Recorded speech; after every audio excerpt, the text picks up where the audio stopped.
Did Israel just decapitate the very architect of the October 7th massacre?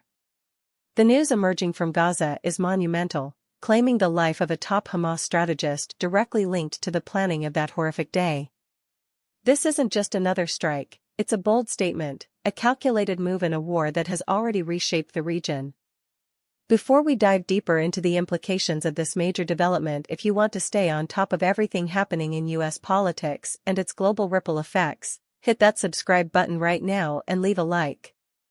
It genuinely helps this channel keep bringing you the critical information you need. Israel announced Saturday that its latest strikes in Gaza have indeed killed a top strategist who was instrumental in the planning and execution of Hamas' October 7th, 2023, attack on the nation. This attack, as we all remember, was the catalyst that sparked the wider war that has gripped the Middle East and drawn the attention of the entire world. The Israel Security Agency, often referred to as the Shin Bet, and the Israel Defense Forces, the IDF, released a joint statement confirming the success of the operation.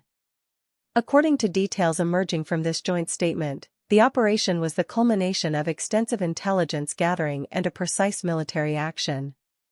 The individual, whose identity has been shared by Israeli officials, was described as a central figure in Hamas's military wing, responsible for significant operational planning and coordination. His role in orchestrating the multi-pronged assault on October 7th, which resulted in the deaths of hundreds of civilians and the taking of numerous hostages, was reportedly crucial. Israeli authorities have presented this killing as a significant blow to Hamas's ability to plan and execute future large-scale attacks. The statement emphasized that this strike is part of Israel's ongoing efforts to dismantle Hamas's military capabilities and bring to justice those responsible for the atrocities of October 7th. The operation, they assert, was conducted with the intention of minimizing civilian casualties, a claim that remains, as always, heavily scrutinized in the context of the ongoing conflict. The complexity of urban warfare in Gaza makes such claims exceedingly difficult to verify independently. So, what does this actually mean? On one hand, for Israel, this represents a significant tactical victory. Removing a high-level planner, especially one so intimately involved in an attack that shook the nation to its core, can be seen as a move to deter future aggression and to exact a measure of revenge. It can also be seen as an attempt to disrupt Hamas's operational capacity, potentially slowing down their ability to launch coordinated attacks. However, the consequences are far from simple. The death of a key leader, even one involved in such horrific acts, can have unpredictable repercussions. It could lead to a hardening of positions on both sides, potentially making diplomatic solutions even more elusive. It might also empower more radical elements within Hamas, leading to increased retaliatory actions. We have seen this pattern before in conflicts around the world. The removal of a prominent figure can sometimes galvanize their followers rather than demoralize them.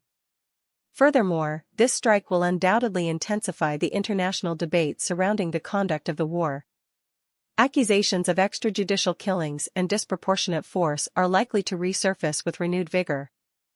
The global community, already deeply divided on this issue, will be watching closely to see how this development impacts the humanitarian crisis in Gaza and the prospects for any kind of lasting peace. The families of victims on both sides continue to suffer, and the cycle of violence seems relentless. Who is affected? Beyond the immediate military implications, this affects the civilian populations in Gaza and Israel, who continue to bear the brunt of this conflict.